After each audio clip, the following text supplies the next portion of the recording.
O real vai acabar, e você não está preparado. A conta chegou. O Brasil já destruiu várias moedas ao longo da sua história. O real é a nossa tentativa atual de construir uma moeda estável. Mas será que aprendemos com os erros do passado? Ou estamos apenas repetindo o mesmo ciclo, só que mais lentamente? Em julho de 1994, o Plano Real mudou completamente a economia brasileira. Depois de décadas de inflação, remarcações de preços e moedas sendo substituídas, finalmente surgiu uma moeda que trouxe estabilidade. Mas existe um problema. Em 1994, o real nasceu extremamente forte em relação ao dólar. Ao longo das décadas, porém, a moeda brasileira perdeu grande parte do seu valor frente à moeda americana e também sofreu uma forte perda de poder de compra dentro do próprio Brasil. E é exatamente sobre isso que vamos falar hoje. Neste vídeo, eu vou mostrar a história das moedas brasileiras, explicar por que tantas foram substituídas, analisar os problemas que podem pressionar o real no futuro e, principalmente, discutir como o investidor pode tentar proteger seu patrimônio. Porque a pergunta talvez não seja, o real vai desaparecer amanhã. A pergunta mais importante é, o que acontece com o seu patrimônio se você ficar décadas completamente exposto a uma moeda que perde poder de compra? O Brasil e o ciclo das moedas antes do real. O Brasil passou por diversas mudanças monetárias. Réis. Cruzeiro. Cruzeiro novo. Cruzado. Cruzado novo. Cruzeiro. Cruzeiro real. E, finalmente, o real. Essas mudanças não aconteceram porque governos simplesmente queriam trocar o nome da moeda. Elas aconteceram porque, em vários períodos da nossa história, a inflação ficou tão alta que a moeda antiga perdeu sua capacidade de funcionar adequadamente. Os preços precisavam ser remarcados constantemente. Os salários perdiam valor. As pessoas corriam para gastar o dinheiro antes que ele valesse menos. Empresas tinham dificuldade para planejar. E o país entrou diversas vezes em ciclos de desorganização monetária. Trocar a moeda era, muitas vezes, uma tentativa de restaurar a confiança. Mas trocar o nome da moeda não resolve o problema se a causa continua existindo.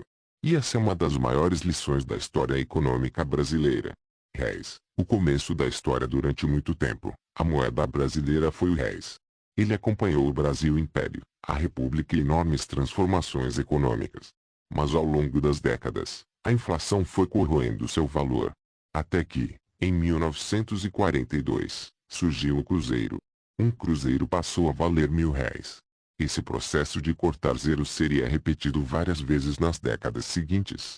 E aqui está uma coisa interessante. Quando uma moeda precisa constantemente perder zeros, o problema não são os números escritos nas notas. O problema está no valor que existe por trás desses números. Cruzeiro, Cruzeiro novo e a inflação. O cruzeiro durou décadas. Mas o Brasil continuou enfrentando problemas de inflação. Em determinado momento, foi criado o Cruzeiro novo. Mais uma vez, zeros foram eliminados. Depois, o nome voltou a ser Cruzeiro. Mas o problema fundamental continuava. A economia brasileira entrava em ciclos de inflação elevada. E, quando a inflação acelera, acontece uma transferência silenciosa de riqueza. Quem possui dinheiro parado perde poder de compra. Quem vive de salário sofre.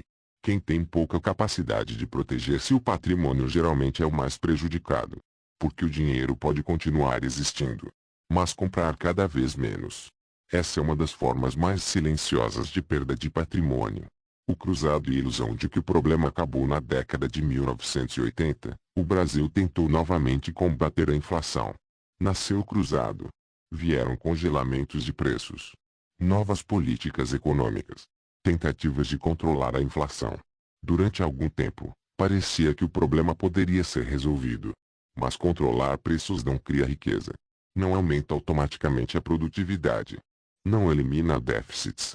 E não resolve sozinho os desequilíbrios da economia. A inflação voltou. Depois veio o cruzado novo. Depois, novamente, o cruzeiro. E mais tarde, o cruzeiro real. O Brasil parecia preso em um ciclo. A moeda perdia valor. A inflação acelerava. Zeros eram retirados. Uma nova moeda era criada. Mas o problema retornava. Então chegou o Plano Real em 1994. Aconteceu uma das maiores transformações econômicas da história brasileira.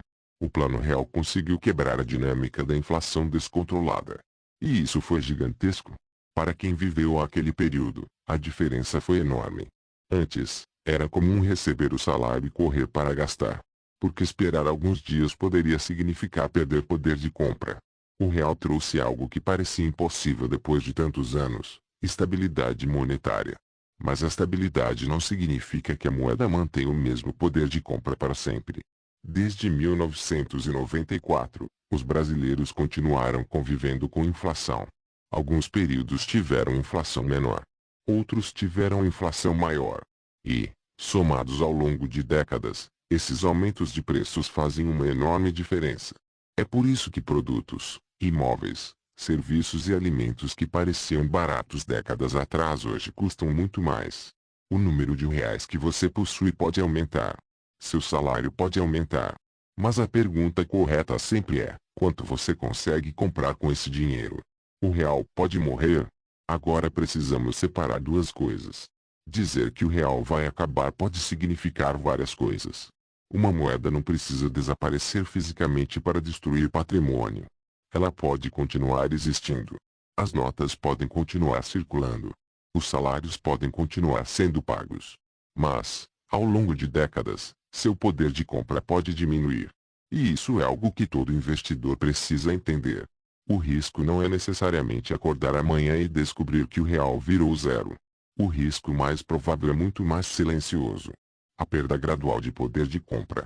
Uma inflação aparentemente pequena. Alguns anos de desvalorização cambial. Mais alguns anos de inflação. Juros altos. Déficits. Aumento da dívida.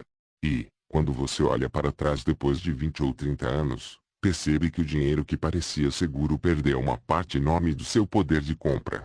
É por isso que o verdadeiro risco não é apenas uma crise repentina. É também a erosão lenta. O problema da dívida: todo governo precisa gastar dinheiro. O problema começa quando, de forma recorrente, as despesas ficam acima das receitas. Quando existe déficit, essa diferença precisa ser financiada. Uma das formas é aumentar impostos. Outra é emitir dívida. Outra, dependendo da política monetária e do funcionamento do sistema financeiro, pode resultar em maior criação de moeda e liquidez. Nenhuma dessas soluções é completamente gratuita. Dívida crescente significa maior necessidade de financiamento. E juros elevados tornam esse financiamento ainda mais caro. Em determinado momento, o país pode entrar em um ciclo difícil. Mais dívida. Mais gastos com juros. Mais necessidade de arrecadação. Mais emissão de títulos. Menor confiança. E, dependendo das condições econômicas, maior pressão sobre a moeda. Isso não significa que uma crise é inevitável amanhã. Mas significa que ignorar o risco também não é uma estratégia. O brasileiro e o risco de estar concentrado. Agora vem uma pergunta importante. Onde está o patrimônio dos brasileiros? Grande parte continua concentrada no próprio país. Salário em reais. Conta bancária em reais. Imóveis no Brasil. Empresas brasileiras. Títulos públicos brasileiros. Fundos brasileiros. Ações brasileiras. Fundos imobiliários brasileiros. Tudo isso pode fazer sentido. O problema não é investir no Brasil. O problema é investir somente no Brasil. Imagine uma pessoa que vive, trabalha e investe no mesmo país. Se aquele país enfrenta uma crise econômica profunda, ela pode sofrer 3 impactos ao mesmo tempo. O salário pode ficar ameaçado. Os investimentos locais podem cair. E a moeda pode perder valor. Esse é o verdadeiro problema da concentração. O investidor não precisa apostar contra o Brasil, e aqui existe uma diferença importante. Diversificar internacionalmente não significa torcer contra o Brasil. Não significa acreditar que o país vai acabar. Não significa vender tudo e transformar 100% do patrimônio em dólares. Diversificação significa reconhecer que ninguém conhece o futuro. Os Estados Unidos podem enfrentar problemas. A Europa pode enfrentar problemas. O Brasil pode surpreender positivamente. Ou negativamente. Ninguém sabe. Por isso, talvez a melhor estratégia não seja tentar prever exatamente qual país vencerá. Pode ser simplesmente possuir uma parte do patrimônio em diferentes economias e moedas. Dólar, ativos reais e investimentos internacionais. O investidor moderno possui mais opções do que existiam décadas atrás. É possível ter exposição internacional através de ETFs, ações globais, empresas estrangeiras, fundos internacionais, ativos ligados ao dólar. Com isso, parte do patrimônio pode deixar de depender exclusivamente do desempenho da economia brasileira. E essa é uma diferença fundamental. O objetivo não precisa ser abandonar o real. O objetivo pode ser reduzir a dependência total dele. E se o real continuar existindo? Essa é uma excelente pergunta. E se o real continuar existindo normalmente pelos próximos 20, 30 ou 40 anos? Diversificar internacionalmente ainda pode fazer sentido. Porque você estará exposto a diferentes empresas, economias e moedas. E se o Brasil crescer? Ótimo. Você continua tendo investimentos brasileiros. E se houver uma crise local? Você possui uma parte do patrimônio fora do país. Diversificação não é uma previsão. É um seguro contra o desconhecido. A conta chegou? Talvez essa seja a parte mais importante deste vídeo. A conta de um país não chega apenas quando acontece uma grande crise. Ela também pode chegar através de anos de inflação, anos de impostos elevados, anos de juros altos, anos de crescimento fraco, anos de moeda perdendo valor. O processo pode ser lento. E justamente por ser lento, muitas pessoas não percebem. É como colocar uma pequena quantidade de água em um suco. No primeiro copo, quase ninguém percebe. Depois você adiciona mais um pouco. E mais um pouco. No final, o copo continua cheio. Mas aquilo já não é o mesmo suco. Com o dinheiro pode acontecer algo parecido. Você continua vendo os números na conta. Mas o que aqueles números conseguem comprar muda. A grande pergunta: o Brasil já passou por diversas moedas. O real trouxe uma estabilidade extremamente importante para o país. Mas nenhuma moeda deve ser considerada automaticamente invencível. A história mostra que políticas econômicas ruins podem destruir até moedas que pareciam fortes. Por isso, o investidor precisa pensar no longo prazo. Não apenas no próximo mês. Não apenas na próxima eleição. Não apenas na próxima alta ou queda do dólar.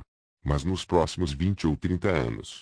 Se você receber todo o seu salário em reais, guardar todas as suas reservas em reais, investir todo o patrimônio no Brasil, e depender completamente de uma única economia, você está fazendo uma grande aposta.